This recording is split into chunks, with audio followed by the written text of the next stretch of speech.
Bem-vinda, Caete. Boa tarde. Boa tarde. Boa tarde. Boa tarde a todos. Um prazer recebê-los aqui no nosso terceiro Fórum EESG, Corporate Blue Zones. É um prazer tê-los aqui mais uma vez. Lembrando que esse é o terceiro fórum, nós temos outros dois já gravados, disponíveis para vocês assistirem aí nas mídias sociais da Blue Compass. Quero dar uma boa noite especial aí aos nossos três apresentantes aí, três palestrantes, Moisés Bagagi, ou Bagagi, Roberto Gonzalez e Isael Mogori. Sejam bem-vindos também aí no nosso Fórum EESG e muito obrigado por atender o nosso convite. Rapidamente eu vou fazer uma apresentação. Seja bem-vindo, Luiz Dotto também. Ok? Acho que podemos dar início aqui. Eu vou fazer uma rápida apresentação dos nossos convidados e falar um pouquinho de mim também, né? Meu nome é Wilson Fernandes, sou formado em administração de empresas, pós-graduado em gestão de negócios, possuo uma especialização em recursos humanos pela FGV de São Paulo e fiz uma extensão executiva pelo ISE e pelo IESE, né? Que agora, há alguns anos atrás. Tenho 44 anos de experiência profissional na área de recursos humanos, trabalhando basicamente para duas grandes empresas multinacionais, que foram a Unilever e a Nestlé.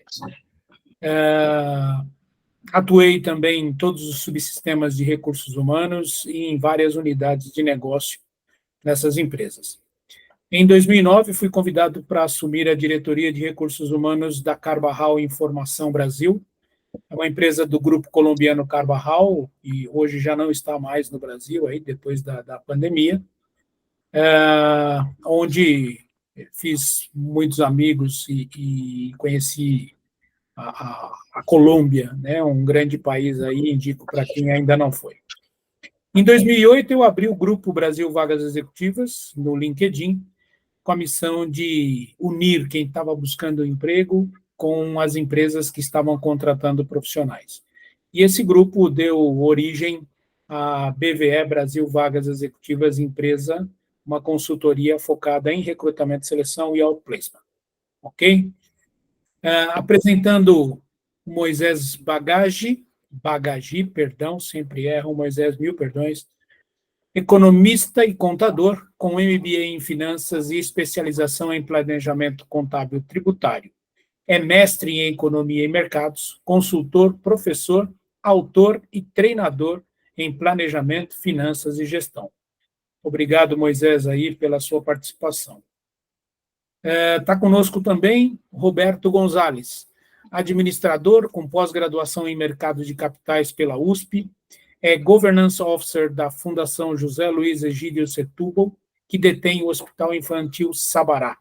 Foi membro do Conselho do Fundo Ethical da Santander Asset Management, primeiro fundo a utilizar critérios de sustentabilidade e governança de 2006 a 2020. Conselheiro das empresas Revic Parts, do setor de autopeças, MCM Corporate, empresas de serviço financeiro, e membro do Comitê de Ética e Auditoria do Grupo Empresarial Empório Saúde. Em entidades sem fins lucrativos, atua em caráter pro bono nos conselhos da CDP Latinoamérica e no Centro Espanhol e Repatriação de Santos. Também é secretário do JAC, Jabaquara Atlético Clube. Foi um dos idealizadores do ISE, Índice de Sustentabilidade Empresarial da B3. Membro do seu conselho desde a fundação e até 2009. Recebeu em 2001, por votação dos analistas de valores mobiliários do Estado de São Paulo, o prêmio Destaque no Mercado de Capitais. E em 2004, o prêmio na categoria nacional. Coautor nos livros Ética na Vida das Empresas e Sucessão na Empresa Familiar, Conflito e Soluções. Autor do livro Governança Corporativa, o Poder de Transformação das Empresas. é professor universitário e, o mais importante, casado com a Fabíola e pai da Mariana e Estela. Bem-vindo, Roberto, também. E também apresento Isael Molgori, pai do André, esposo da Catiana e avô da linda Maria Clara, né, Isael? Contador formado pela Unixul, pós-graduado em Controladoria e Auditoria também pela Unixul, MBA em IFRS e mestrado em Controladoria e Finanças pela FIPECAF e MBA em Varejo pela FIA. Carreira executiva como controle e CFO em empresas do varejo, dentre elas Casa Centro, Daslu, TNG, M-Officer, de indústrias automobilísticas, Grupo Caoa, farmacêutico, Home Care Medical, sócio da MAP Consultoria com foco em estruturação e expansão de franquias. Head de consultoria da Blue Compass, sócio na startup Agile Delivery, com o app para delivery de restaurantes Vai de Quê. Bom, feita a apresentação dos nossos palestrantes, gostaria de passar a palavra para o... Quem vai começar? Me perdi. Moisés. Moisés, por favor, então a palavra é sua. Seja bem-vindo e boa palestra. Obrigado, Wilson. Obrigado ao Fábio, nosso presidente, o Israel e o Roberto. Estamos juntos hoje nessa mesa. Sejam todos bem-vindos. Eu vou compartilhar uma apresentação para nós falarmos dos desafios e das oportunidades que nós temos no mundo ESG. Eu falei de tela inteira porque, como tem alguns elementos do PowerPoint, pode ser que não funcione adequadamente. Todos na tela? Sim. Ok. Então, pessoal, vamos lá. A gente tem no ESG alguns desafios e algumas oportunidades. Antes de tudo, é chover no molhado, mas é importante explicar o duplo ESG.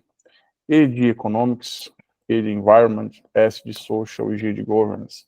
Significa que tudo aquilo que o mercado já vem trabalhando sobre sustentabilidade ambiental, social, responsabilidade social e governança, é acrescido da sustentabilidade ou da responsabilidade sustentável econômica. E isso é muito importante, olhar para a questão econômica, porque a economia ela não toma partido, a economia não tem lado, a economia não tem cor. E as empresas, elas estão no mercado atuando, e as pessoas como agentes econômicos, nesse grande teatro que é o mercado, elas estão atuando todas em prol de resultados. Uns com resultados mais altruístas, outros com resultados mais egoístas, mas todo mundo no final do dia busca resultado, busca trazer o que de melhor pode apresentar consigo e ganhar com isso. Então, trabalhando nos desafios e oportunidades, a gente trata isso do âmbito de um quadrado. O que o mercado espera, o que o mercado efetivamente precisa, quais são as oportunidades que nós temos que trabalhar e quais são os desafios. Então, entrando nisso, o que o mercado espera, nós vamos tratar como expectativas. A primeira grande expectativa do mercado é que quando a gente aplica o modelo ESG, que a nossa governança, que as nossas questões sociais, que o nosso cuidado ambiental, que a nossa economia nos leve a trabalhar com um planeta limpo, a trabalhar de forma honesta com os nossos recursos, de modo a poupá-lo e otimizar da melhor maneira possível. Eu vou trazer aqui um dos princípios fundamentais da economia. A economia é a ciência da escassez. E por que a economia existe? Porque não existe recurso suficiente para fazer tudo aquilo que precisamos ou tudo aquilo que desejamos. E isso, quando tratamos de ESG, é muito verdadeiro. Eu costumo dizer, nos trabalhos de consultoria, nas aulas que eu dou na universidade, que toda escolha que nós fazemos, com quem nos relacionamos, o que vamos comer, se vamos levantar na hora certa para ir para o trabalho ou se não vamos, é uma escolha econômica. Por quê? Porque todas as escolhas envolvem recursos. recursos que nós temos à disposição e que nós temos que otimizá-lo. E toda escolha, ela tem um custo, que é o custo de oportunidade, que para eu ter alguma coisa, eu tenho que abrir mão de outra.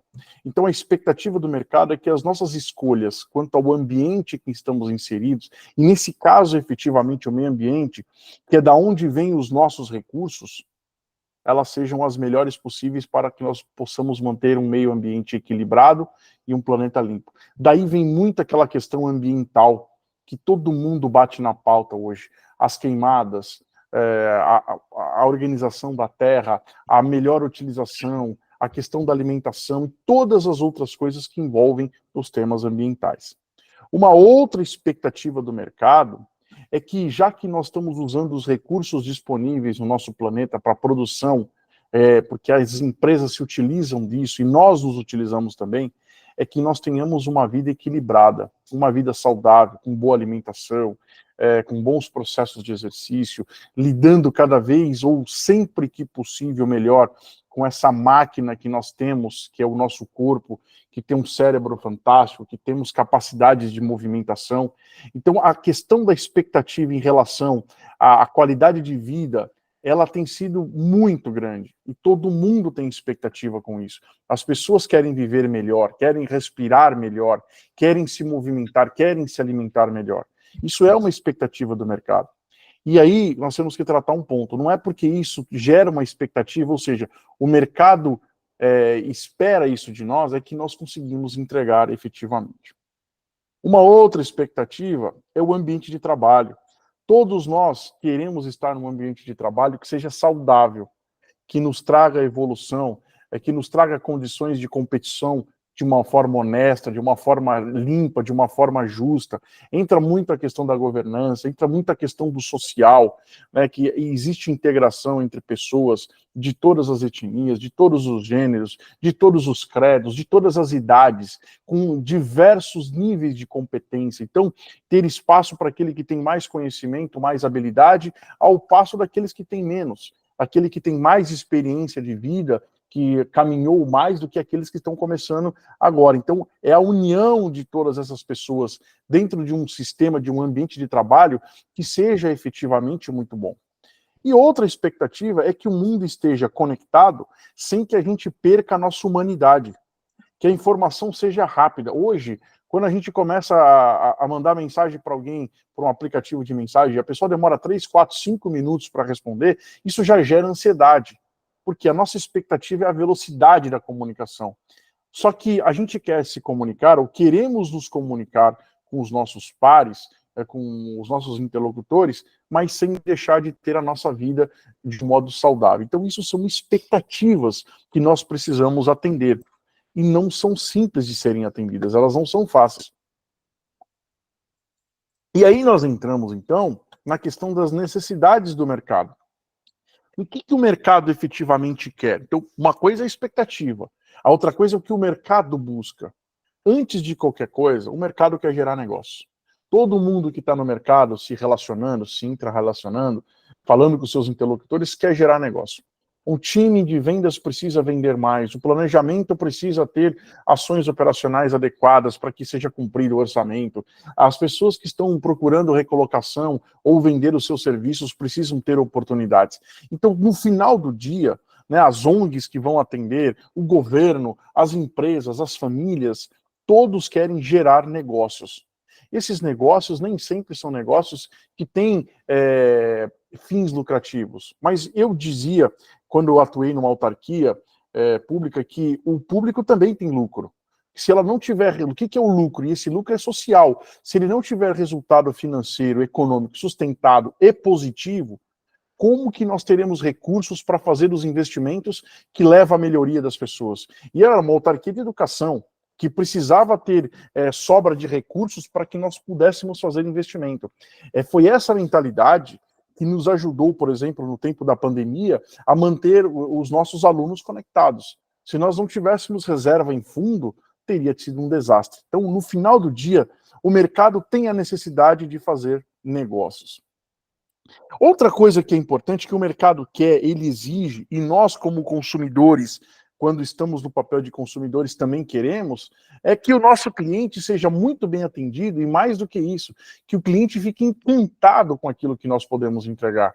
O mercado exige que nós entregamos para os nossos clientes o melhor produto possível, o melhor serviço possível, o melhor speech possível, que nós levamos encantamento, porque ele não quer perder esse cliente. Ele quer que o cliente fique dentro de casa. Ele quer que o cliente continue gerando para ele negócios. E ele só vai fazer isso se ele entregar bons produtos, bons serviços, tiver boa tecnologia. Outra necessidade é a sustentabilidade econômica. Hoje não dá mais para pensar, inclusive hoje eu estava ouvindo uma reportagem a respeito do Grupo CCR, que é um dos maiores consumidores de energia do país. E eles estão com um projeto de que toda a energia que eles consomem seja energia limpa. O que é isso? O mercado está querendo a sustentabilidade econômica, não só do ponto de vista de manter o nosso planeta adequadamente cuidado, de manter as pessoas num ambiente social saudável, mas que também gerem resultados econômicos, que possam manter e que nós possamos ter contínuos investimentos nisso. Então, nós não podemos simplesmente pensar no ambiental e largar o lado econômico. Ou simplesmente e deixar de lado a questão ambiental. O mercado precisa isso. Todas as empresas estão atrás de soluções energeticamente mais limpas, sustentáveis, né? Tem um caso que é muito engraçado, mas de graça, quando nós olhamos para isso estrategicamente não tem nada, são dos carros elétricos. Um carro elétrico que não polui nem nada, sendo carregado por um gerador a óleo diesel. Não faz sentido. Não faz o menor sentido. E por que o carro elétrico? Porque o mercado está buscando sustentabilidade. Só que tem uma questão de economia. E o combustível fóssil ele ainda é muito competitivo do ponto de vista do custo e do preço, quando comparado com o combustível elétrico, nos motores de locomoção particular, por exemplo. Mas, vejam, as grandes cidades já têm ônibus elétricos, ônibus movido a hidrogênio, né, transportes coletivos, buscando o quê? A sustentabilidade econômica. O resultado econômico, ele faz muita diferença numa necessidade que tem o mercado.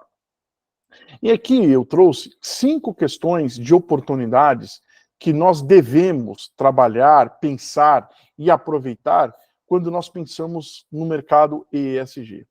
A primeira grande oportunidade é trabalhar com muita, mas com muita insistência a reputação das empresas. Hoje, eu não me recordo agora a pesquisa, mas tem uma pesquisa que mostra que os consumidores nos últimos 10 anos compraram muito mais a reputação das empresas do que efetivamente a qualidade dos seus produtos e serviços. E esse índice tem subido cada vez mais. Então, se há um tempo atrás o produto era bom, mas a empresa não tinha boa reputação, e o produto, então, a qualidade exclusiva do produto respondia por 90% da minha decisão de compra. Hoje, a reputação da empresa responde por quase 70% em relação à qualidade do produto. Tá? Então, trabalhar a reputação das empresas é muito importante. E é uma oportunidade para nós que estamos no meio ESG, que temos consultoria, que somos pessoas que conseguimos alguma entrada, alguma experiência, algum conhecimento nessa área, de trabalhar isso. É uma oportunidade enorme, gigantesca, porque a reputação precede aquilo que nós entregamos. E uma empresa que tem uma boa reputação, ela vai trabalhar para manter a sua boa reputação não só no seu discurso, no seu plano estratégico, mas também nos seus produtos e nos seus serviços. Além disso, nós temos um trabalho muito importante que é na cultura das empresas. É necessário que nós sejamos agentes de mudança, agentes difusores da cultura ESG nas empresas. Outra oportunidade está na gestão e na governança. Sem uma gestão adequada, voltada para as questões ambientais adequadas, para as questões sociais adequadas, com uma boa governança, não adianta só pensar no lado econômico. Então, quando os consultores eles chegavam nas empresas há 10, 15 anos atrás para levar soluções de economia de custo, de reengenharia de processos, para melhoria do fluxo de caixa e melhoria das vendas, abertura de novos mercados, isso bastava para entrar. Hoje nós precisamos levar, além disso, projetos de gestão e governança que estejam alinhados com aquilo que o mercado está buscando, que ele tem como expectativa e como necessidade. Além disso, uma oportunidade enorme, depois os nossos colegas vão falar sobre isso, de acesso ao capital sustentável, aos fundos de investimento que olham cada vez mais para as empresas verdes. Eu tenho um exemplo muito forte. Quando eu trabalhei no ABN AMRO, no Banco Real, existia linha de crédito já, aí nós estamos falando de quase 20 anos, para financiar empresas que tivessem projetos sustentáveis, projetos que cuidavam do planeta.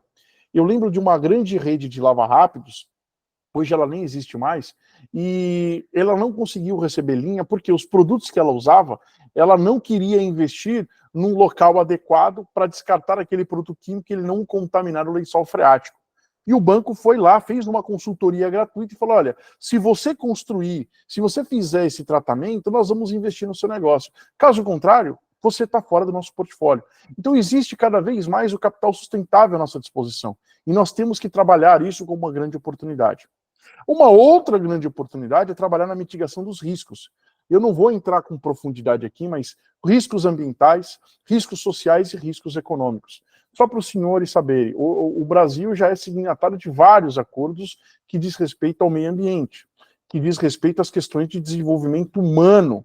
E a contabilidade, a questão contábil, já tem ali no CPC, no CFC, alguns sistemas que envolvem a questão de governança e de sustentabilidade, que são necessários que nós entremos nisso. Então, em outra oportunidade, com mais profundidade, nós vamos trazer esse tema à tona de volta. E quais são os desafios, portanto? Bom, o primeiro grande desafio nesse mercado, e que é uma objeção muito grande à nossa entrada, ao nosso trabalho, é criar vantagens competitivas. Então, é o caso do carro elétrico sendo carregado por um carregador a óleo diesel. Nós temos que trabalhar para conseguir vencer o desafio de que as empresas que estão dentro do mundo ESG tenham vantagens competitivas no mercado, não só pela sua reputação, mas também pelas entregas que elas fazem. E isso nos remete ao segundo grande desafio, que é gerenciar os custos. Hoje ainda é muito custoso trabalhar a pauta ESG. É muito custoso colocar para uma empresa de médio porte um conselho.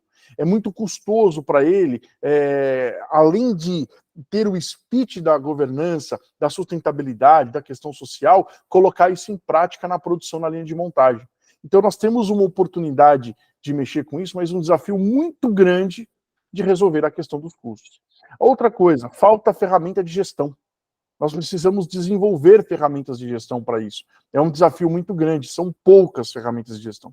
Além do treinamento dos líderes, dos gestores e dos executivos, porque tudo começa pela liderança. Se nós vamos aproveitar a oportunidade de aculturamento, de sermos agentes de mudança, temos que garantir treinamento a esses líderes, a esses gestores, a esses executivos, para que eles possam efetivamente influenciarem a parte do meio e a parte da base da pirâmide das suas empresas. E, por fim, se nós não gerarmos resultados, o desafio de gerar resultados, já que nós temos que fazer negócios e temos que ter sustentabilidade econômica, e gerenciando custos, vantagens competitivas, treinamentos e ferramentas, a gente não vai sair do lugar. Então, a geração de resultados é um grande desafio que precisa ser enfrentado. Existe um vasto campo, existe muita coisa que nós podemos fazer, que são muito importantes e que cabe muita discussão, e é um tema extremamente profundo, mas eu vou aqui me despedir dos colegas e agradecer a oportunidade, porque nós temos mais 2 para apresentar aqui dentro, tá bom? Muito obrigado, e eu me despeço por aqui. Wilson, passo a palavra para você outra vez. Obrigado, Moisés. Parabéns aí pela sua apresentação. A gente agradece aí, com certeza, os colegas aí que estão nos assistindo terão mais clareza nessas informações. Lembrando a todas as pessoas aí que estão nos vendo agora ao vivo e também que estão nos assistindo pela gravação, que vocês podem encaminhar suas dúvidas, suas perguntas através das nossas redes sociais, para que seja tratada aí pelos nossos palestrantes e pelas pessoas, tá ok? Então, fiquem à vontade aí para fazerem as suas perguntas aí agora e no melhor momento para vocês. Bom, convido aí para fazer a sua palestra o Roberto Gonzalez. Roberto, a palavra está contigo. Opa, muito bem. Agradeço a todos aí, a Brucompas, por estar fortemente discutindo esse tema, né? O Fábio Malagno aqui, a todos, o Wilson. Muito obrigado. Vamos ver aqui se a coisa funciona direito. Funcionou direito, né? Eu já vou ocultar o negócio aqui, calma. Peraí. Já está no modelo de apresentação, Wilson? Sim, estamos vendo. Então, pronto, muito bem. Não, esse é um tema, como o Moisés colocou, que vem crescendo fortemente. Eu mesmo lembro quando eu conheci o Moisés, lá na MBS, há trocentos anos atrás, muito antes da pandemia, né? Ele não era um homem envolvido com esse tema. E hoje está aí, falando com muita propriedade do tema, né? Então, acho que isso é muito importante. As pessoas estão percebendo, os empresários estão percebendo que isso veio para ficar. Independente da nomenclatura que for sendo utilizada, a questão social e ambiental está fortemente presente e não tem como a gente pensar em ficar sem essa questão dentro da gestão das empresas, na estratégia das empresas, da prestação de contas. É lógico que algumas coisas nos chamam a atenção. Por exemplo, recentemente, agora, esta semana, né, o G20 está fazendo todo um trabalho relacionado ao ESG, e lá, lógico, o econômico, eles estão tratando ambiental, governança e social, e muitas métricas ambientais, muitas sugestões ambientais estão sendo trabalhadas, lembrando que o G20 são governos, quem participa para auxiliar esses governos desses 20 países, né? Praticamente nada de governança do G e nada do social, né? Então, ambiental. Aí, N reflexões para a gente, né? Até que ponto os governos nacionais têm o vínculo, o interesse pela governança, né? A que ponto a necessidade, a urgência ambiental está se falando, e até que ponto existe uma uniformidade sobre direitos humanos, etc., questões sociais, inclusive foram faladas já aqui, importantes e relevantes. Eu vou falar um pouquinho sobre o ESG e valorização empresarial, né? Bem, eu gosto muito de relembrar aqui o conceito que nasceu em final de 2004. Até 2004 se falava muito em responsabilidade social empresarial, em sustentabilidade empresarial. Em 2004, Kofi Annan chama 50 entidades do mercado financeiro, 21 participam da discussão, e chega à seguinte conclusão: o valuation, valorização que nós estamos falando, o valuation das empresas não está sendo feito de forma adequada. Precisamos ter mais coisa para fazer essa valorização. E o que é? É a questão social e ambiental. A questão social e ambiental é risco, a questão social e ambiental é oportunidade. Tudo bem que estava chorando mais risco que oportunidade naquele momento. E aí, eu tenho que mentalizar, eu tenho que saber qual é o caminho que eu faço para que aquilo que evoluiu muito do ponto de vista econômico, financeiro, contábil, evolua também do ponto de vista socioambiental através do processo de governança. É lógico que estamos falando de uma única governança, tá? A questão econômica está presente no conceito. Não está na sigla, não está na letra, mas está presente. Por quê? Porque se partir do pressuposto do amadurecimento que eu tenho econômico, financeiro, contábil, para levar para a questão socioambiental. Ponto muito importante isso, ok? Fórum Econômico Mundial nasceu em 71, tá? Mas só teve esse nome em 87, teve sua agenda. Em 2001, nós tivemos o Fórum Econômico Mundial em Davos, e Porto Alegre, no Brasil, sediou o Fórum Social Mundial. Pessoas do mundo inteiro, do ponto de vista social, vieram para o Brasil. E em 2001 já se falava que teria que ter um fórum só. Eu lembro que eu fui no Jornal da Gazeta, né? Eu descobri que tem gente que assiste a TV Gazeta, né? Porque as pessoas me viram na TV Gazeta. E falei que tinha que ser um só, um dia ia ser um só. E, finalmente, depois de praticamente 20 anos, em 2020, a agenda do Fórum de Davos foi a questão social. Você percebeu que eu não posso discutir economia sem discutir a questão social. A discussão tem que ser socioeconômica, né? Então, são coisas que impactaram muito a questão da ESG e, consequentemente, a valorização das organizações. BlackRock, hoje está se falando muito nisso, eu vou comentar aqui um pouquinho dele. Ele tem as cartas anuais desde 2012 que ele manda para todas as empresas investidas. Então, é a maior gestora de recursos do mundo, tem ações de empresas no mundo inteiro, e ele manda, só que ele vai trocando a agenda. Mas ele nunca abandona a agenda anterior. A agenda que ele defende, ele quer que evolua e cresça, só que ele é para nova agenda. Sempre fez isso desde 2012. Não é agora que ele está fazendo isso. Ele não abre mão do ESG, ele só está dando pulo para outra agenda, inteligência artificial, né?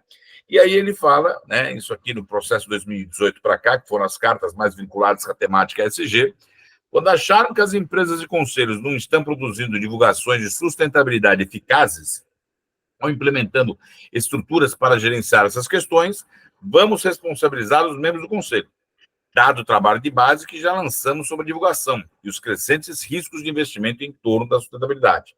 Estaremos cada vez mais dispostos a votar contra a administração e os diretores quando as empresas não estiverem progredindo o suficiente nas divulgações relacionadas à sustentabilidade e nas práticas de plano de negócio do presidente. Ele deixou de acreditar nisso? Não. Só que, lembrando, ele não é um ativista. Ele não é Greenpeace. As pessoas têm que entender, ele é pragmático. Tudo que ele defende de maneira pragmática. Quando eu vi uma capa da revista, e a última, né? Que era assim, o ESG é relevante, mas vai ter que cair na realidade de resultados financeiros concretos. Gente, 2001, um congresso de um dia inteiro na Associação Brasileira de Analistas do Mercado de Capitais, junto com a Bolsa. 2001, há 20 anos atrás, discutiu isso. Aí o cara vem me falar em 2024 que não pode se desassociar. Nunca ninguém falou que tem que ficar desassociado. Eu não vou falar a palavra que eu falei na segunda-feira porque me criticaram, porque não pode falar. Agora a gente não pode falar nada. Então eu vou falar que o cara foi sem noção. Sem noção, acho que a gente ainda pode falar sem noção, né? Então foi isso. Eu chamei ele de estúpido, mas disse que não pode, então sem noção.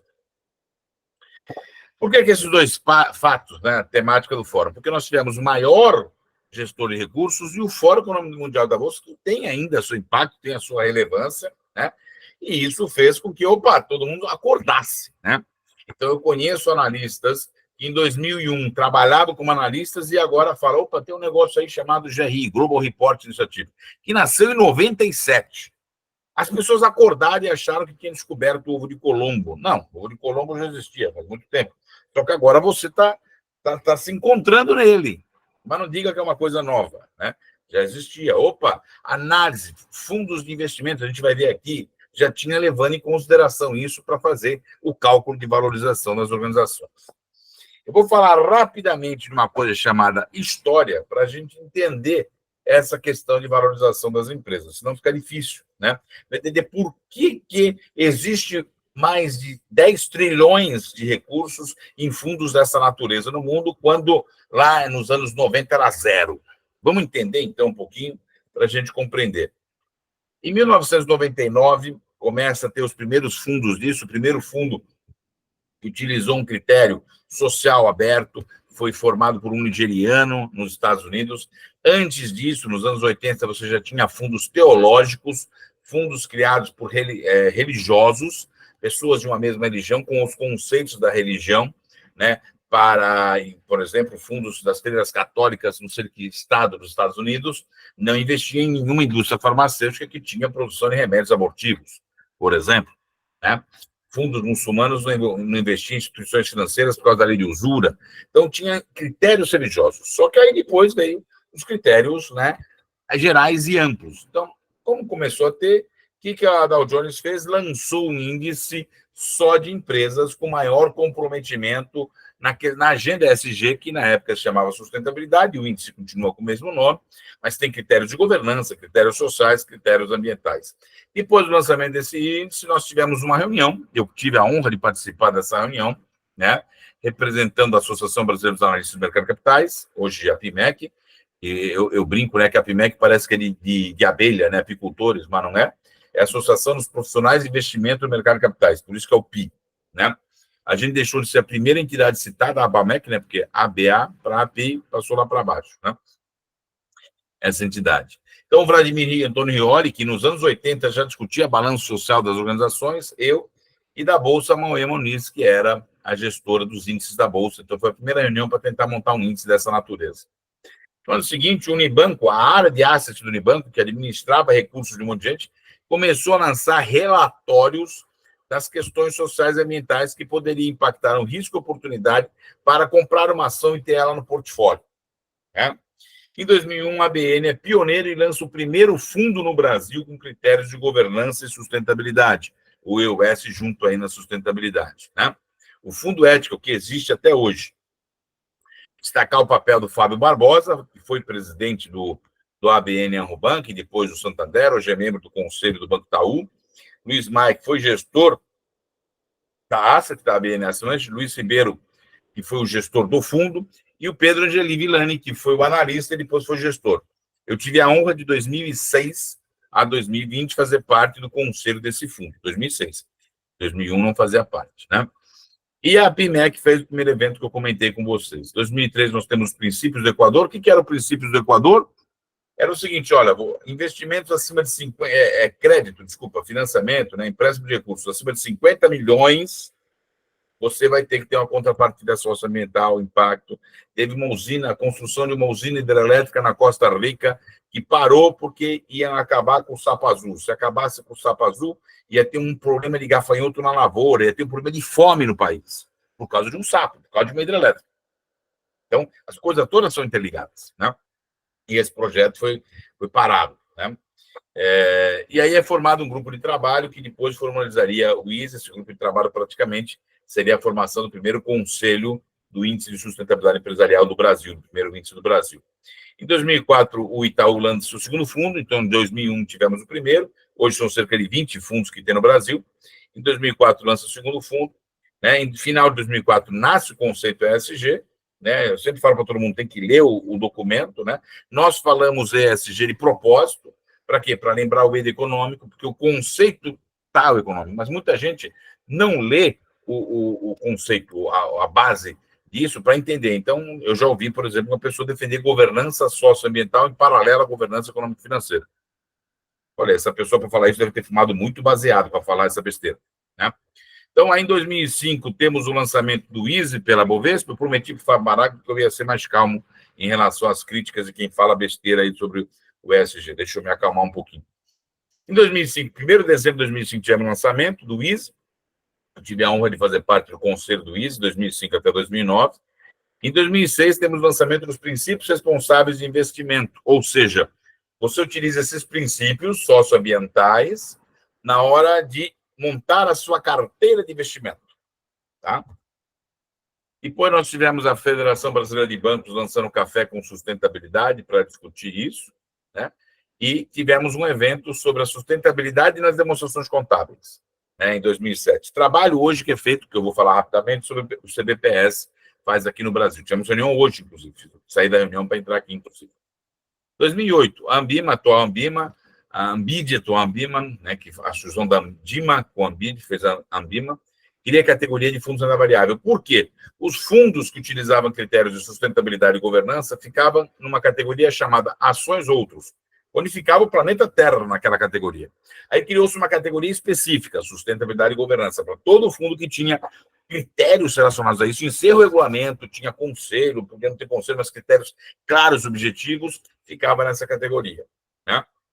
Em 2010, é lançado o índice ICO2 pela Bovespa sobre questão de inventário de carbono, onde as empresas tinham que se posicionar relacionado a isso, né? É feito um evento sobre a questão de demonstrações contábeis. Em 2011, a Fama Investimento vem para a agenda, né, hoje chamada ESG, do Fábio Aprimovite, né? Ele vem em 2011, vem fazer parte desse movimento a partir de 2011. Em 2012, lançamento dos princípios do seguro, ou seja, mais um trabalho, relate e explique da B3, sobre quem você tem práticas de governança, se não tem, não explique. O presidente do conselho CEO não é a mesma pessoa, se for, explique por quê. Uma pergunta. Não tem comitê de auditoria? Explique por quê. Né? Aí, em 2007, o lançamento do B100 sobre risco socioambiental e a declaração. Então, mostra as evoluções que nós tivemos diante disso.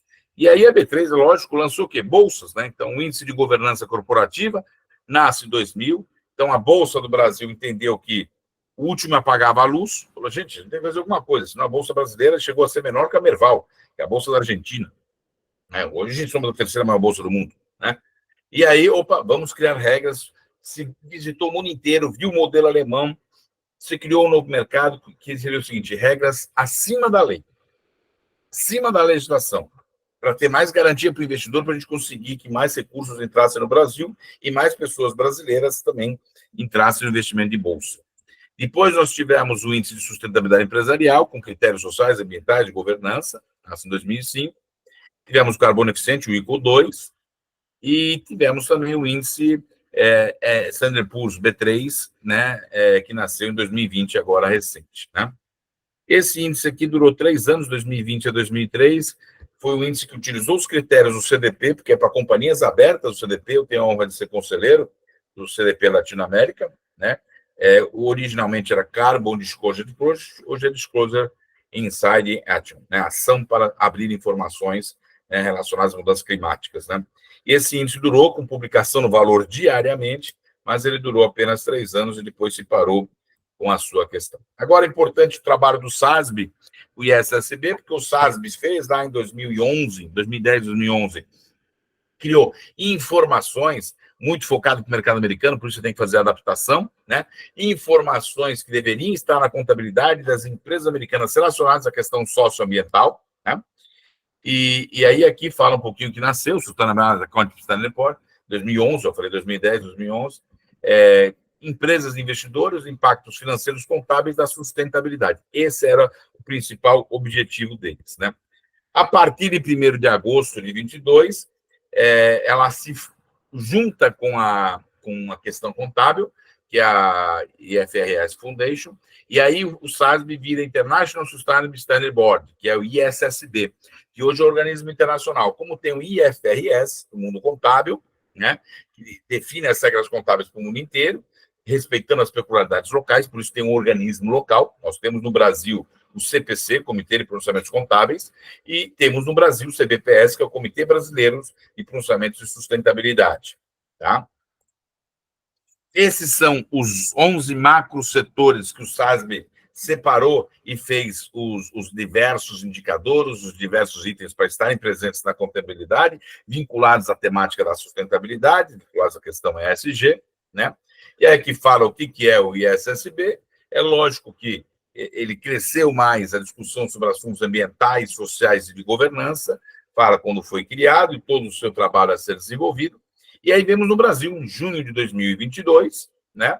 Eu vou fazer 2 anos agora que eu estou no Conselho, né? Pode ser que sim ou que não seja renovado meu mandato aí para 4 anos, né? Porque o mandato é renovado. O mandato é 4 anos, só que na primeira fase um conselheiro ficou 4 e o outro ficou, um membro do comitê 4, outro 2 anos, né? Então eu fiquei com 2 anos, o Haroldo ficou com 4. São as mesmas entidades que fazem parte do Comitê de Pronunciamentos Contábeis, que definiu as regras contábeis do Brasil, junto com a CVM. Inclusive, as audiências públicas serão feitas em conjuntos. Foi decidido hoje, é pública essa informação, então não tem problema nenhum falar aqui agora, né? Que as audiências públicas serão em conjunto, a audiência pública da CVM com o CBPS, será tudo feito em conjunto, em comum acordo com ambas as instituições. Aqui fala um pouquinho da história do que foi desenvolvidos, né, os documentos que estão sendo, o trabalho que está sendo desenvolvido, diferente do CPC, onde já tinha padrões contábeis internacionais e teve que se traduzir e adaptar à realidade brasileira, nós estamos participando em conjuntos com a construção internacional desses indicadores, do trabalho do SASB, por exemplo, saúde. Eu coordeno o Grupo Técnico Macro Setorial Saúde, que tem 6 setores em saúde lá, né? Operadoras, drogarias, né, tem hospitais, tem 6 setores dentro do macro setor saúde. Lá tem Medicare, nos Estados Unidos. Aqui não tem Medicare, é outra realidade. Então a gente tem que respeitar as peculiaridades locais para poder fazer uma certa valorização, levando em consideração o ESG, né, para calcular melhor o valuation da empresa, a valorização. Aqui fala sobre a harmonização dos relatórios. A gente está procurando também um diálogo também junto com o GRI, que já as empresas brasileiras, as companhias estados em bolsa, vêm muito utilizando o GRI, né? E desculpa, Wilson, eu estou correndo que nem um condenado aqui, Wilson, porque eu achei que meu tempo era 20 minutos, né? E agora que eu lembrei que não é 20, é mais de 20, mas eu corri aqui achando que era 20, que eu já estava estourando meu tempo. 30 minutos, Roberto. Eu esqueci. Estava correndo que nem um desesperado, meu Deus, vou passar do tempo. Agora eu vou tentar ser mais lento, mas agora falta um pouquinho para acabar. Bem, aqui são o seguinte, dos 11 macrosetores, o trabalho é voluntário, a gente não tem tanto braço, né? Então, nós temos o grupo setorial, o grupo técnico setorial Energia, sendo trabalhado pelo Edilson, está junto com saneamento, a infraestrutura, né? Tem o grupo financeiro, tá? Que está separado em dois. Nós temos o financeiro específico, seguros, que é o macro setor financeiro, mas está separado, está sendo trabalhado separado. Nós temos o macro setor saúde, que eu estou coordenando o trabalho aqui, para a gente fazer. Depois, logo, a gente já vai começar a trabalhar os outros setores também. Mas, uma coisa interessante é que o Brasil, muita gente pode pensar que nós estamos atrasados, mas muito pelo contrário. Do ponto de vista de regulamentação, do ponto de vista da discussão, do envolvimento de um mercado, da sociedade e dos órgãos reguladores de Estado, não de governo, de Estado, né?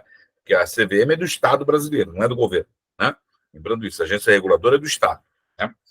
Então, nós estamos muito mais avançados, muito mais evoluídos que quase que a totalidade dos países, né? Existe uma pressão grande para que a gente haja. Não é que os documentos não saem do IFRS Foundation, eles até são publicados. Mas uma coisa é a fundação publicar, outra coisa é o país incorporar e ele se tornar obrigatório no país. E nesse aspecto, o Brasil está dando um baile na maioria dos países. Tá? E isso vai facilitar muito, porque as empresas passam a ter uma padronização. Porque o que nós temos hoje? Por exemplo, vou falar de uma métrica financeira econômica, o EBITDA. Durante muito tempo, as empresas publicavam modelo indireto e outras modelo direto. Até que a CVM veio, pumba, não, é um modelo direto e acabou.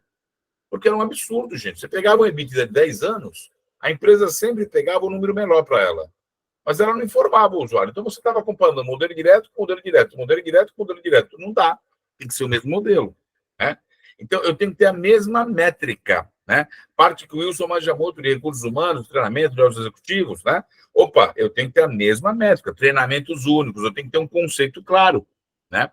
Então, é isso que se está trabalhando, porque as empresas, as companhias, não estou dizendo que todas, acho que é uma grande minoria, na verdade, mas muitas, né, algumas, davam informações porque também não eram auditadas. Esse processo todo que nós estamos falando aqui, gente, vai ter auditoria. E aqui tem uma coisa que eu não sei se é bom ou ruim, tá? Mas até a gente ter esse trabalho aqui, você tinha várias empresas focadas em auditoria, com foco em ESG, com foco socioambiental, e que se desenvolveram. Provavelmente essas auditorias serão compradas pelas grandes auditorias tradicionais do mercado, que tudo está levando àquela obrigatoriedade do contabilista, né? No mundo inteiro essa questão. Então, muito provavelmente, já tem movimentos sendo feitos, KPMG já fez, Deloitte, DDT já fez, né? PwC já tinha sua área própria. Então, de comprarem, quem tiver uma empresa dessas, o melhor de fazer é se vender, né?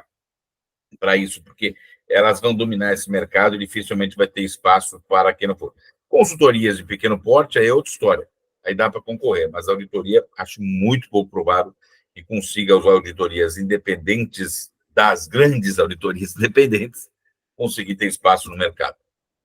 Aqui é uma pesquisa feita, publicada em 2002 e feita em 2021, durante a pandemia, né? Consideração dos investidores em relação aos critérios ASG ou AI, porque aí é em português, né? Então, meio ambiente, então ambiental, social e governança, como em inglês, environment, social governance, então ficou na mesma. Então, a importância que os investidores têm é, olha o primeiro item, padronização, obrigatoriedade.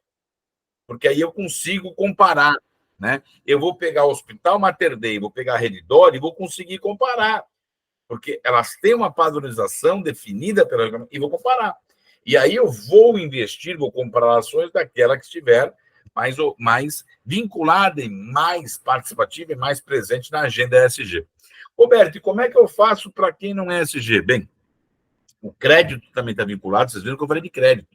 Então, uma empresa limitada que vai pegar dinheiro emprestado, se ela mostrar, por exemplo, que ela tem um conselho consultivo, efetivo, que funciona, ou seja, tem regras de governança, tem uma preocupação com o lixo, ela consegue um juros, isso é estatística, gente, não é falácia. Ela consegue um juros maior e consegue ela consegue uma taxa de juros menor e um valor maior, tá? Valor maior, taxa de juros menor. Ou seja, então, as práticas, às vezes, mesmo para as companhias fechadas, limitadas, que vão solicitar recursos ao mercado, conseguem isso.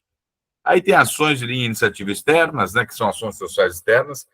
Tem empresas que têm isso dividido, né? Tem o diretor de pessoas que cuida do social interno e tem outros profissionais que cuidam do externo, né? educação financeira, etc. Eu quis deixar claro bem o primeiro item, a importância daquilo que nós estamos falando, que impacta na valorização, né? E aí, estou ficando 6 minutos a menos, porque eu corri naquela parte, Wilson, mas acho que não perdeu o conteúdo, acredito eu que não perdi conteúdo, peço desculpas, né? E aqui é uma frase que eu sempre uso, usei também outra vez: o mais terrível dos sentimentos é o sentimento de ter a esperança perdida, nunca perdemos a esperança, né? A agenda ESG, ela pode estar na manchete dos principais veículos de comunicação, mas ela veio para ficar. Como hoje não está na manchete dos principais veículos de comunicação, qualidade. Mas a qualidade está aí, ficou. Ninguém espera que uma empresa não tenha qualidade. Sair da manchete não é mau negócio. Sair da manchete é que já está na veia, já está no dia a dia, né? Então é positivo e não negativo. Então, senhores, eu acho que eu falei do SB, falei aqui, eu corri um pouquinho aqui, né? Porque eu vi que estava aqui, achando que era 20 minutos. Mas, senhores e senhoras, aqui tem meu contato, meu WhatsApp, meu telefone, e agradeço mais uma vez a Brucompas por ter aberto esse espaço e me dar a oportunidade de poder falar aqui com vocês. 25 minutos, hein, Wilson? Excelente, Roberto. Corrido um pouquinho, hein? E Fábio Maragna, desculpa, tá? Pelas imagens que o pessoal fala de ESG. Muito obrigado. Excelente, excelente, Roberto. Agradeço aí muito aí, mais uma apresentação brilhante aí da sua parte. A gente realmente aprende cada vez que você coloca aí as suas informações nesse momento tão importante aí de ESG. Até comentando com vocês, estava eu hoje pela manhã num evento do CIESP, né, aqui que foi promovido na cidade de Guarulhos, e um dos temas desse evento foi o ESG também, né, nas indústrias, né? Então já está se criando certificações aí de uma maneira bem focada, né, em vários pontos, né, do CIESP, das indústrias, dos segmentos, esse tipo de coisa. E eu acho que é uma situação que veio para ficar. Então, realmente uma ótima apresentação aí, muito obrigado. Bom, rapidamente vamos passar para o nosso terceiro palestrante, Isael. Perfeito, Isael já está aí na agulha aí. Deixo a palavra com você aí, por favor. Obrigado, Wilson. É um prazer aí fazer parte do time Blue Compass, ter aí o privilégio de bater um papo aí com os nossos convidados, né? Um desafio aí falar depois de Moisés Bagage, Roberto Gonzalez, enfim, mas vamos tentar aqui passar uma mensagem dentro da pauta nossa, que ela está muito integrada ao que a gente vivencia na consultoria no dia a dia. Está muito linkada às dores que nos são passadas pelos nossos clientes, né, os projetos ali que formatamos, né, para resolver dores relacionados a problemas, muitas vezes, estruturais ali de gestão e tudo mais. Vou compartilhar aqui, pessoal, e é uma apresentação, tem 15 minutos, né, Wilson? Isso. O Roberto deixou alguns minutos a mais para você aí, mas aí a gente deixa para as perguntas dos nossos participantes. Eu vi que o Jacques levantou a mão aí, mas o pessoal pergunta no final, é isso? Sim, sim. Vamos manter as perguntas no final. Tá legal.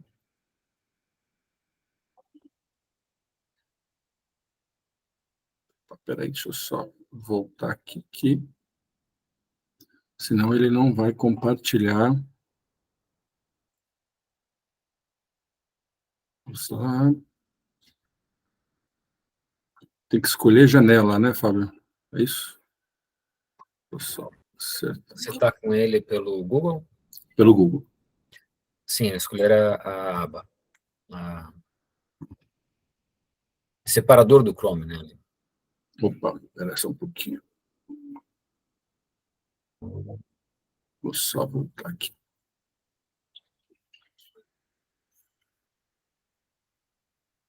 Vamos de novo. Errei a janela. Só acertar a janela aqui.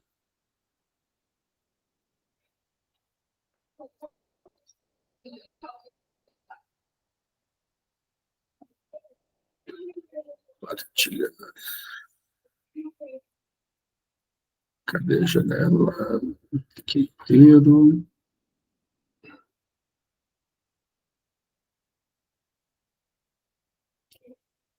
Acho que é esse aqui. Ele não está vindo. Deixa eu ver aqui. Apresentação, compartilhar.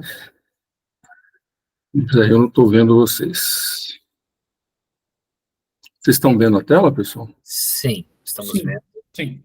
Você, no Google Meet, realmente você não vê as pessoas, tá? Fique tranquilo. Bom, todo mundo vendo a apresentação, né? Não, a gente está vendo, na verdade, a tua tela Sua tela. do PowerPoint aqui, geral, né? Em geral, né? Então, Mas não Foram apresentação. 3, eu estou vendo até o nome dos teus arquivos aqui, ó. então Aqui está escrito assim, vou amar outro time de futebol, José. vai Corinthians. Tem um monte de São Paulino aí. Não, isso não estava escrito vai Corinthians, não. Se você Não, né? compartilhar o link comigo, eu posso apresentar daqui, Zé. Ah, se você puder, eu agradeço. Sim, pode passar aqui para mim o link, por favor. Tá, Pércio, um forte abraço, Pércio. Lembrei de você sábado, estive na Grande Dragões da Pércio. Real. Lembrei de você, Percinho. Está onde? Boa noite, no- desculpe aí o atraso. copiar o link, deixa eu passar para você no WhatsApp. Tá. Só um minutinho, parceiro.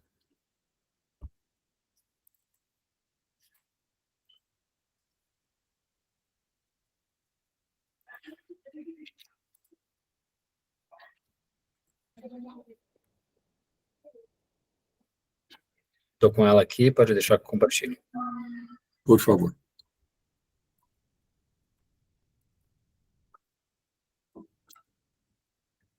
Bom, o que a gente trouxe ali dentro da pauta e na sequência aí dos colegas, né, o Moisés ali, ele contextualizou ali as oportunidades e tudo mais, falou também um pouco do mercado, dos desafios que a gente tem, o Roberto ali contextualizou ali o ISD, a sua evolução, seus desafios, né? Pode seguir, Fábio, por favor. Então, ali, vamos falar aqui sobre a percepção do mercado, né? Ou seja, qual que é o valor que a empresa tem para o mercado, como é que se encaixa ali o ISD, a sustentabilidade nisso, né? Pode seguir. Então, logo de cara, aí, como visualizamos, né? O que deveríamos avaliar em qualquer empresa antes de qualquer coisa, né? A mesma questão ali da governança econômica, da empresa ter uma viabilidade econômica e financeira antes de mais nada, né? E isso está integrado com um conjunto de ferramentas, boas práticas de gestão que todo mundo deveria ter, né? Já vamos detalhar um pouquinho mais. Vamos falar aqui de alguns motivadores para que a sustentabilidade venha, seja trabalhada pela empresa, e uma pesquisa ali sucinta, Accenture, pode seguir. Então, logo de cara ali, a questão da sustentabilidade, né, complementando ali os colegas, a sustentabilidade é a estratégia, é um guarda-chuva um pouco mais amplo que a organização deve observar, né? Então, para quem pretende olhar isso com carinho, né, primeiro que não é uma medida, não é uma modificação de curto prazo, é uma jornada, isso demora, você tem que trazer isso para a cultura da organização.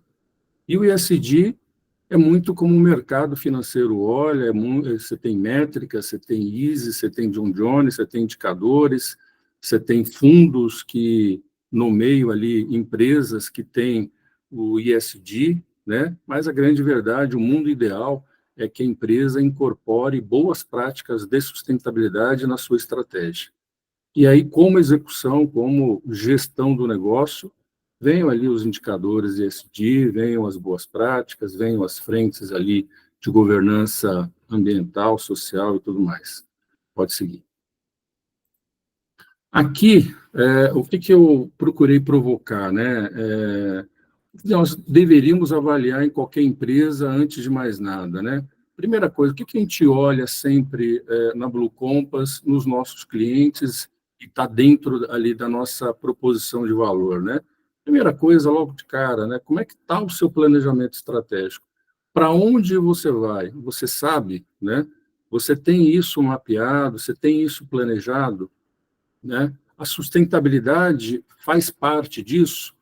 Acho que a partir daí dá para você pensar em trazer o ESG, a sustentabilidade, para dentro do teu negócio. Logo na sequência, qual é o valor da sua empresa? Qual que é o valuation da sua empresa? Você sabe, você é empresário, você é empresa, sabe, né? E aí tem diferentes metodologias, não é nem o foco da gente entrar aqui, se é fluxo de caixa descontado, múltiplo, enfim, o que for, né? Mas qual é o valor? Qual é o parâmetro que você tem do teu negócio hoje? Dentro deste valor, né, a lista ali de oportunidades de melhoria, a lista de oportunidades de melhoria, elas têm que vir, têm que ser pontuadas, porque é a tal da gestão, é a tal da visão de equity para o negócio que a gente tanto prega, que a gente tanto incentiva, né? O teu negócio está gerando lucro, está gerando caixa, né? Como é que você está monitorando isso, né?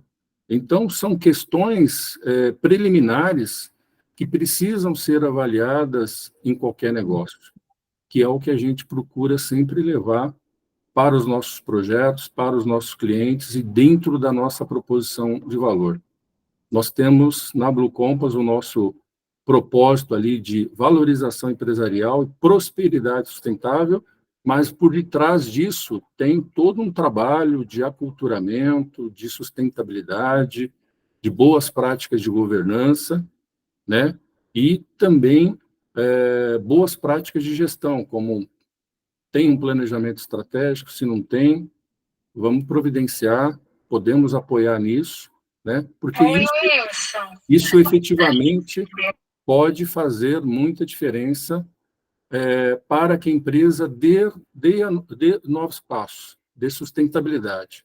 Logo de cara, o negócio ele é sustentável economicamente, né? Não é à toa que a Blue Compass tem o duplo E ali, o IISD, de propósito para provocar pensar esta avaliação nos seus clientes, se dentro das boas práticas ali, ambiental, social e governança, ou governança ambiental, social, ela tem viabilidade, ela está gerando lucro, ela está gerando caixa.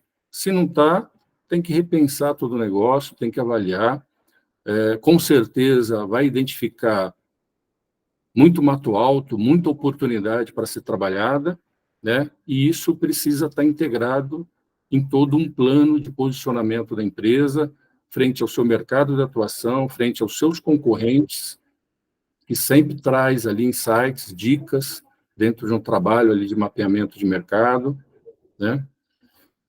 Como está a governança ambiental, social e econômica do seu negócio, né? Já pontuei, partindo do princípio que tem um planejamento estratégico, como a empresa monitora isso? A gestão de riscos, como é que está? Isso é monitorado? Não dá para falar de ESG sem olhar riscos, isso está totalmente integrado, né? E partindo de um princípio que a empresa tem uma governança corporativa estruturada, né? Qual que é a maturidade disso, né, Roberto? Como é que a empresa ela monitora a execução do seu planejamento estratégico? Como o conselho cobra ou aconselha, enfim, dependendo ali se é administrativo ou consultivo, a execução desse planejamento estratégico que, num dado momento, ele validou, ele aprovou, ele colaborou, né, ele ajudou a construir, e a partir dali tem o imenso desafio que é a execução, né? Nem todo bom planejamento ele é bem executado, né? Então, temos muito problema com relação a isso quando temos um planejamento estratégico. Infelizmente, não é a regra geral, né? Então, só nesse slide, pessoal, a gente percebe, dentro da nossa proposição de valor e dentro do que a gente encontra, muitas vezes clientes nos demandando ali que quer ali um projeto, um diagnóstico, uma proposta para uma jornada ESG, mas o objetivo dele, muitas vezes, é atender uma demanda de cliente, uma demanda de posicionamento de mercado, uma demanda de captação de recursos, só que a coisa é um pouco mais ampla. Não é à toa que a gente visualiza aí no mercado vários cases, ali, não vou citar nomes, mesmo que sejam públicos, vários cases que a gente visualiza no mercado de greenwash, ou seja, de fake ali, de querer, na realidade, se posicionar numa realidade completamente diferente. E a coisa é extremamente desafiadora. Vejam, num dos casos ali da empresa de varejo, né, Americanas, que é público, ela estava posicionada no novo mercado, mais alto nível de governança de uma empresa de capital aberto, auditada por Big Four, tinha projeto ESG, né? Aí vamos perguntar, pô, então ESG não serve para nada? Serve para quem quer efetivamente executar um bom trabalho, né? Então isso está muito integrado na cultura, nos valores efetivos e praticados da organização. Pode seguir, Fábio, por favor.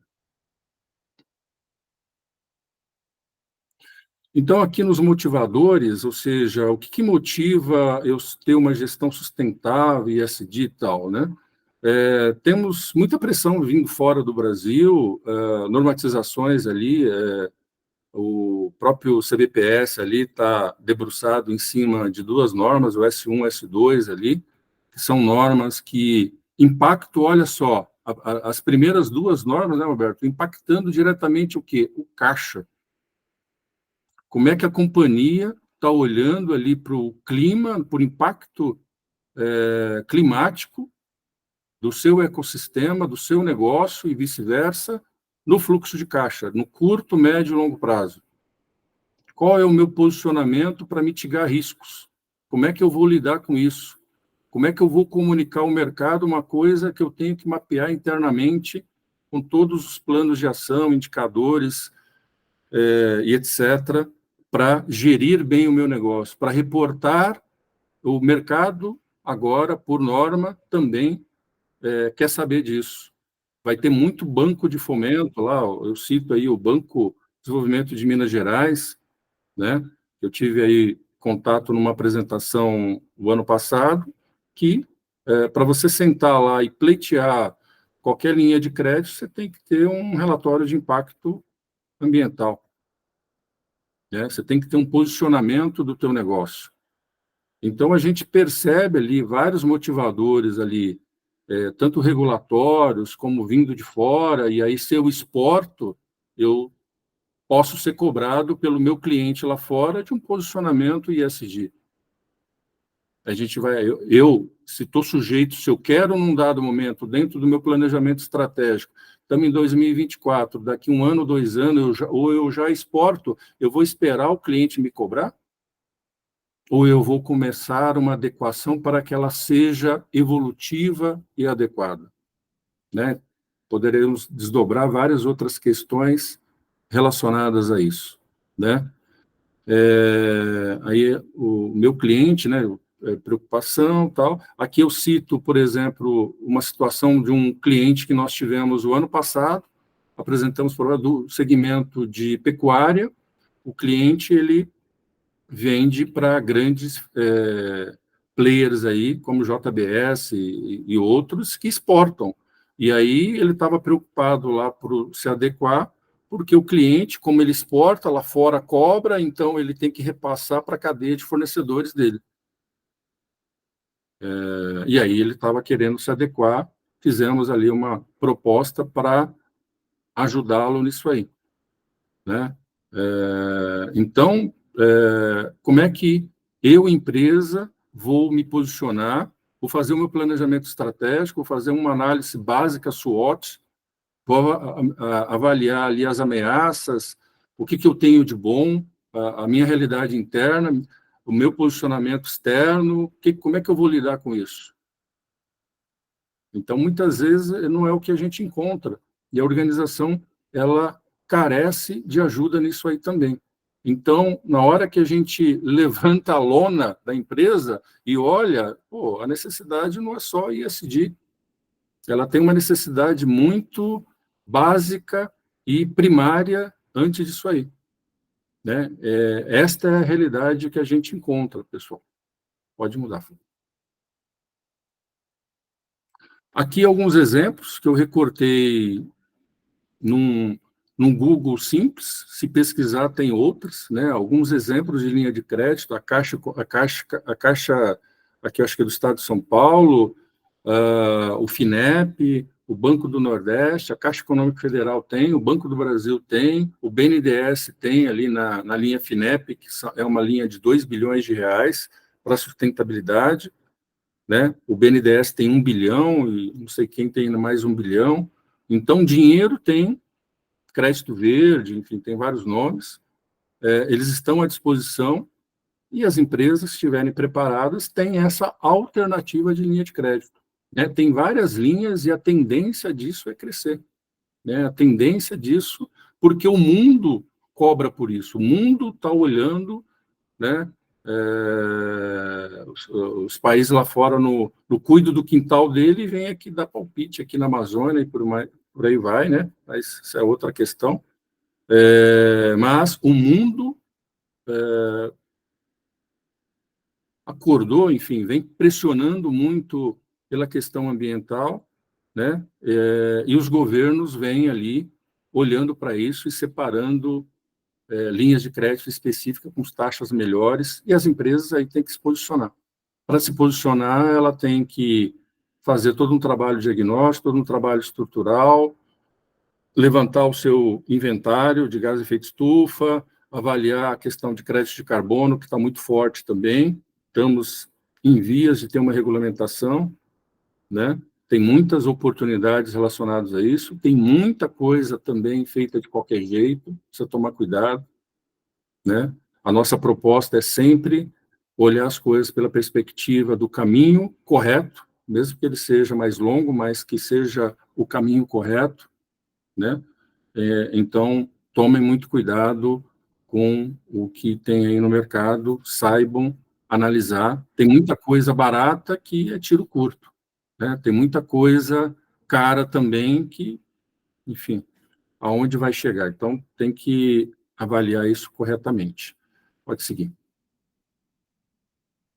Aqui uma pesquisa da Accenture, né? 93% dos CEOs estão lidando com 10 ou mais desafios globais em seus negócios. 68% acreditam que os clientes fazem cobranças que orientam a sustentabilidade do negócio. 51% dos CEOs acreditam que as empresas podem desempenhar um papel crítico na busca de solução pelos temas globais de sustentabilidade. 34% reconhece as demandas de investidores e do mercado, né? Podemos colocar ali essa questão, se o ESG vai morrer, não vai morrer, se vai mudar de sigla. Eu acho que é uma pauta que veio para ficar, ela vem de uma maneira evolutiva. Roberto, na apresentação dele, apresentou origem ali, trabalhos, grupos, a pauta ESG vindo lá da década de 90, depois no começo dos anos 2000 ali, veio o ESG, veio depois os 17 ODS ali da ONU. Então, ela vem de uma evolução, né, que, obviamente, tem muita gente incomodada, isso incomoda para quem não quer fazer um trabalho estratégico de sustentabilidade, né? Nós acreditamos que isso veio para ficar, pode, de repente, mudar a sigla, mudar alguma coisa a nível de apresentação ou o que for, não sabemos, mas a modificação, a cobrança, o mundo, com certeza, vai cobrar o posicionamento cada vez mais sustentável, a questão do impacto climático, e isso veio para ficar, pelo menos é o que eu acredito que a maioria dos colegas aqui também. Pode mudar, Fábio. É por isso que eu trouxe aqui agora, rapidamente por último, a mandala da Blue Compass. É por isso que a gente tem lá no propósito, aqui bem no meio à direita ali, prosperidade sustentável, valorização empresarial, com essa portfólio de serviços, porque a gente entende que está tudo integrado. Muitas vezes uma demanda do cliente por governança corporativa ou por projetos relacionados ao ISD, à sustentabilidade, com certeza ele vai demandar ali um planejamento estratégico, uma revisão dele, ou um trabalho relacionado a processos, ou um trabalho relacionado ali a M&A, né? Quantas situações, né, colega que atua, unidade que atua aí com M&A, quantas situações que o cliente vem buscando um investidor e vai olhar, não está minimamente estruturado, né? E aí sai correndo ali para montar alguma coisa, improvisar alguma coisa. Então, é uma situação muito complicada. Então, não vale a pena repensar o negócio e ter uma visão de equity, uma visão de quanto vale o meu negócio hoje, aonde estão as oportunidades ali para eu melhorar o meu valuation, trazer, por que não, a sustentabilidade. Deixa eu entender isso melhor no meu segmento, nas oportunidades que o mercado tem aí, como eu posso utilizar isso a meu favor e também me aproveitar disso para ter um posicionamento sustentável, né? Trabalhar o S, olhar direito para os meus fornecedores, fazer um trabalho com eles, entender ali o que os meus stakeholders, o meu ecossistema pensa a respeito, meu cliente, né? Que ele está me indicando, né? Acho que é a última, né, Fábio? Então é isso, pessoal. Esse foi ali só uma breve reflexão em cima dessa pauta, né? Espero que eu tenha conseguido passar um pouco da maneira como nós pensamos, como nós atuamos ali na consultoria, como nós nos propomos a levar a nossa proposta de valor aos nossos clientes. Obrigado, Israel. Agradeço aí a ótima apresentação feita e passo a palavra para o Fábio fazer aí as suas considerações a respeito do nosso fórum. Fábio? Bem, eu queria, na realidade, deixar aqui, acho que um espaço para as perguntas, depois eu faço minhas considerações, que eu sei que algumas pessoas talvez tenham que sair, então queria, acho que primeiramente aí, ver se tem algum questionamento, a gente responde, daí depois eu faço aqui considerações finais. Mas agradeço aqui de antemão a presença de todos, né, é muito bom poder contar com vocês aqui, poder colaborar com vocês, e principalmente aí aos nossos colegas que apresentaram, e também todos que estão aí nos bastidores. Tá. Eu vou tomar a liberdade de fazer algumas perguntas que foram deixadas aqui no chat. O Júlio César pergunta para o Moisés, recentemente, Larry Flink, da BlackRock, indicou o afastamento da gestora da pauta ESG, o que reflete fortemente na indicação da direção do empenho dos recursos da empresa. Qual oportunidade as empresas podem enxergar com esse posicionamento? Moisés. O Moisés, na realidade, Wilson, passou uma mensagem que ele está saindo. Eu conversei com o Moisés e ele me autorizou, ele pediu para eu responder essa pergunta, né? Perfeito. Porque ele tinha um compromisso. Júlio César Zanini, Moisés pede desculpas, mas ele tinha outro compromisso profissional, né? Então, ele pediu se eu poderia responder, como eu respondo. É o seguinte, Júlio, como eu falei para vocês, a imprensa ela trata do assunto do jeito que ela quiser. O Larry Fink nunca foi um ativista, ele nunca foi uma Greta, né? Nunca saiu com a bandeira correndo, ESG. As pessoas transformaram ele num militante da causa, que ele nunca foi. Nunca foi. Desde 2018, eu sempre venho falando isso, gente. Ele está nesta agenda pragmaticamente falando. Da mesma forma que ele entrou, ele vai sair porque essa agenda vai continuar. Ela não para. Só que a prioridade dele é outra, né? O que ele quer deixar claro para todo mundo é que ele não vai ser um militante. Ele não quer se dispor com os conservadores ingleses, ele não quer se dispor com o pessoal do Partido Republicano americano, ele não quer se dispor com pessoas que carimbaram a agenda ESG como uma agenda ideológica dos trabalhistas ingleses, dos democratas americanos e etc. Né? É que não tem, o ESG não tem ideologia. Eu conversei com um membro do Partido Republicano americano e sabe o que ele respondeu para mim? Nós temos a obrigação de defender a agenda ESG porque nós somos conservacionistas. Nós queremos conservar o ambiente, porque senão não tem sentido. Eu sou conservador, né? Um cara do Partido Republicano que tem bom senso. Eu não sei por que quiseram colocar um carimbo ideológico partidário nesta agenda que não tem. A sustentabilidade não teve, a responsabilidade social empresarial não teve, e o ESG, que congrega tudo isso, também não tem. É uma agenda técnica e tem que ser tratado de forma técnica. E, infelizmente, tem militantes que transformaram essa sigla, essas 3 letras, uma bandeira, né? Agora, para as empresas investidas na BlackRock, a BlackRock aqui no Brasil, inclusive, tá? Deixa claro, nós continuamos defendendo o que sempre defendemos. É que queriam que a gente defendesse coisas além disso. Um cara do Brasil falou isso num evento, né? Então a imprensa está tratando, não. É porque ele sempre faz isso, como eu falei, desde 2012. Ele lança uma carta e a carta continua. Ó, eu continuo exigindo aquilo que eu exigi em 2012. Só que eu vou para frente, eu vou para outra temática. Tá? E se isto fosse real, não teria oportunidade nenhuma para as empresas, porque seria o fim, na verdade, né? Essa agenda tem que se desenvolver, Júlio César Zanini, para que a gente tenha planeta para viver, simples assim. Senão não vamos ter, né? Eu não sei se vocês assistiram o último episódio daquela série Família Dinossauro, né? Que é sempre uma série que retrata a classe média americana, assim como foi o Jacksons, como foi os Flintstones, como foi os Simpsons, né? Então a família Dinossauro também era retratada a família da classe média americana. E o último episódio é um cara com muito dinheiro e o mundo acaba. O mundo acaba. Então a gente tem que entender que é isto, né? Eu acho assim, a velocidade é lenta, mas ela mudou muito. Por exemplo, eu vejo hoje aqui no prédio que eu resido, todos, sem exceção, reciclam lixo. Quando eu era criança, o lixo era uma coisa só, se misturava tudo numa coisa só.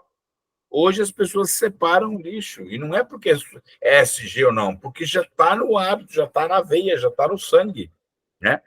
É lento, mas a gente tem que constatar que, comparado hoje com os anos 70, a gente teve uma mudança enorme de comportamento, de postura, e as empresas têm que estar acompanhando essa mudança que está tendo na sociedade. Quer ver outro exemplo? Vou falar com um espaço de tempo maior. A Saint-Gobain, ela foi constituída para fazer os vidros do Palácio de Versalhes. Ela teve trabalho escravo. Já pensou se ela quisesse continuar tendo trabalho escravo? Ela tinha morrido como empresa. Então, as empresas têm que acompanhar. Temos aqui o Medeiros, da Associação Comercial de São Paulo.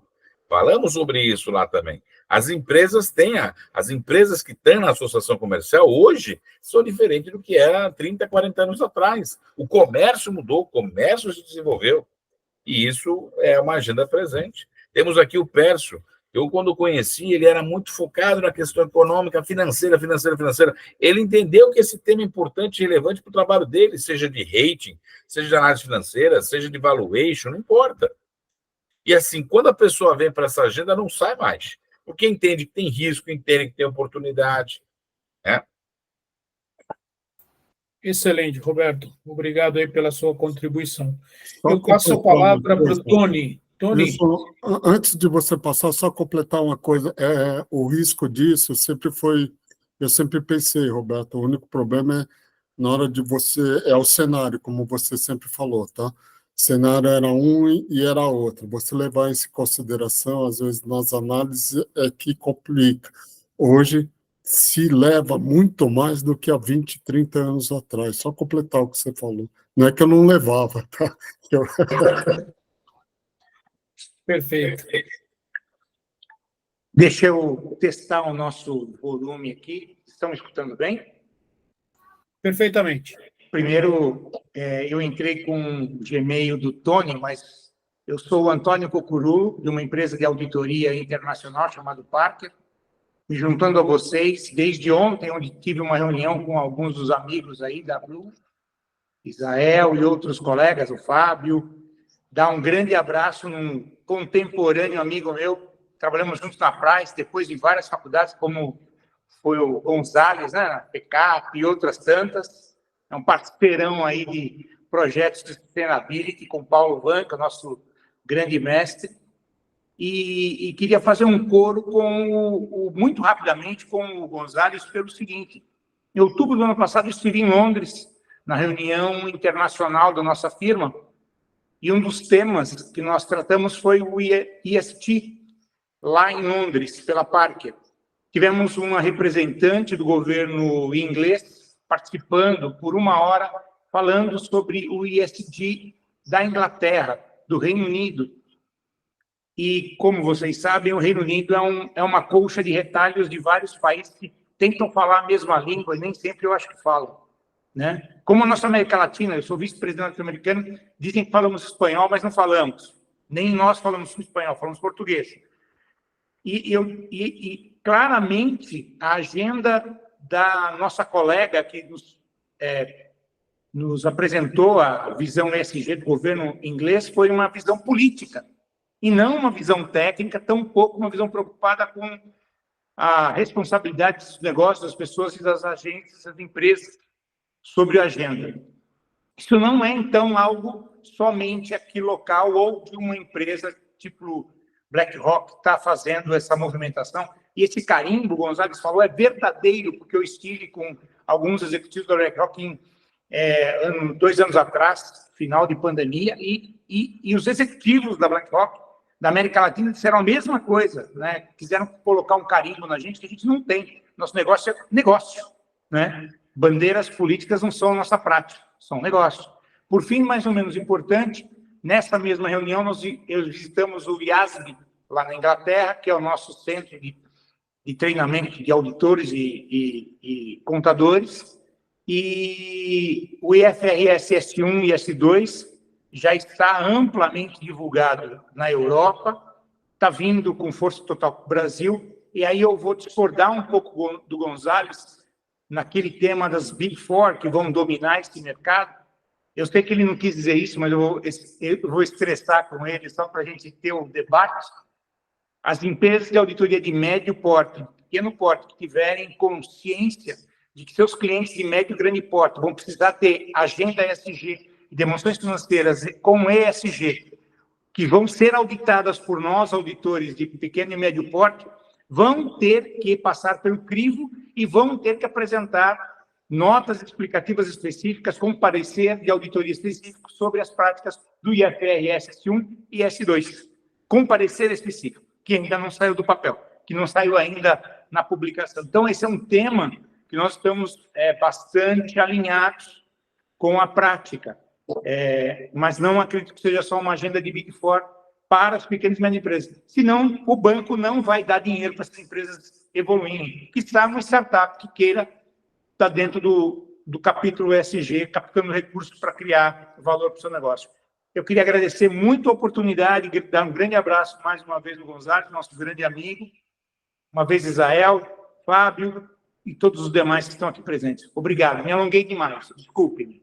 Não, Cocurulo, adorei. Você talvez não lembra, você foi meu professor, eu fui 7ª turma do curso de conselheiros do IBGC, e você foi professor, fui 7ª turma, está na 120ª turma lá, fui 7ª turma, você foi professor lá, e depois fomos colegas professores. Eu até agradeço o seu comentário, porque talvez eu não tenha sido claro. A Baker Tilly, a Grant Thornton, as empresas de auditoria, eu acho que eu não devia ter falado Big Four, essas vão estar nesse mercado. O que eu queria dizer, por exemplo, a BSD, que é uma empresa suíça, tá? Que se especializou em auditar só isso, ela não faz auditoria contábil, essa ou é comprada, era essa que eu estava querendo dizer, das empresas que se especializaram em fazer auditoria das informações GRI, das informações socioambientais, e não tem auditoria contábil. Tá? Era dessas que eu estava falando. Concordo, eu falei errado, não devia ter falado Big Four, não, porque Mazars, Grant Thornton, Berardi, essas aí, com certeza, sem dúvida nenhuma, vão entrar nesse mercado também. Agradeço até por corrigir essa informação. Não, desculpem, perdão, mas eu vou dar um passo à frente. Nós temos no Brasil hoje clientes que já estão atuando com crédito de carbono, esperando a lei regulada do crédito de carbono. Nós temos um cliente de crédito de carbono no Brasil, já tivemos outras experiências, e nós estamos aguardando, ansiosos, o que vai se regular desse mercado para se encaixar não só no ESG, do FSS1, como do ES2, da compensação do Net Zero. E no final da história, é aí que eu acho que o valor, e o grande valor das emoções financeiras vão estar bem representadas no ESG. Por quê? Porque esse valor do crédito carbono vai trazer uma informação adicional. É como aqui em casa, como você disse, nós estamos tratando o lixo. Ótimo! É só isso? Não.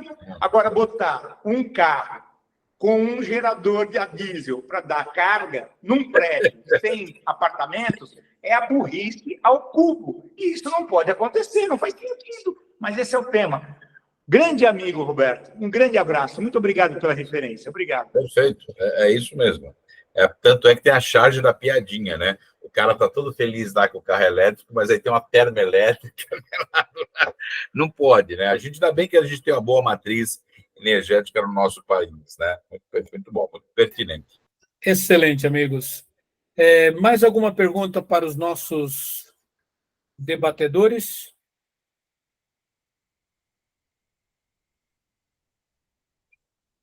Bom, lembrando que qualquer tema que vocês queiram falar, fazer perguntas, podem usar as nossas redes sociais e deixar perguntas para os nossos palestrantes aí, para toda a equipe Blue Compass. Fábio, passo a palavra para você para suas considerações finais. Bem, eu só tenho a agradecer aqui, fico muito honrado aqui, na verdade, pela participação de todos, né? Agradecido aqui também aos nossos queridos colegas aqui, Roberto, Moisés, Isael, Wilson Fernandes, e também todos os bastidores, né? A Ânia, que trabalhou bastante aqui também para estar estruturando toda essa proposta, né? Para a gente estar aqui hoje. E a todos que estão aqui nos prestigiando, muito obrigado, participem dos próximos. E eu vou deixar aqui, pessoal, um link para que vocês possam fazer um rápido assessment naqueles que tiverem interesse, referente justamente a essa temática aqui que a gente está trazendo. E, Pércio, fica à vontade, Não, a única coisa, assim, eu consegui me inscrever lá no Blue Compass, tá? Agora o próximo passo, eu preciso dar o aceite lá, né? É isso? Isso. A gente, na realidade, daí fala nisso no Blue Circle, daí a gente... Tá, desculpe, perdão. Tá bom. Mas, pessoal, esse tema é um tema extremamente relevante para nós, né? É justamente como a gente enxerga, na verdade, essa temática que, por um lado, tanto nos alegra por estar sendo algo ventilado que é de, né, também relevância para o planeta como um todo, e, por outro lado, por estar sendo muitas vezes distorcido. Então, a gente busca realmente trazer isso com uma ótica consciente, olhando aí para uma ótica econômica de longo prazo, tal da prosperidade sustentável, olhando para o longo prazo, com impacto aí na valorização empresarial, e não aí de uma forma superficial, né, mas realmente de uma forma estruturante, e olhando sobre o todo, dentro daquilo que pôde apresentar ali também o Israel. Colegas, muitíssimo obrigado, uma boa noite a todos, e até o próximo tema aí na próxima. Grande abraço a todos. Boa noite. Boa noite. Um abraço, boa noite.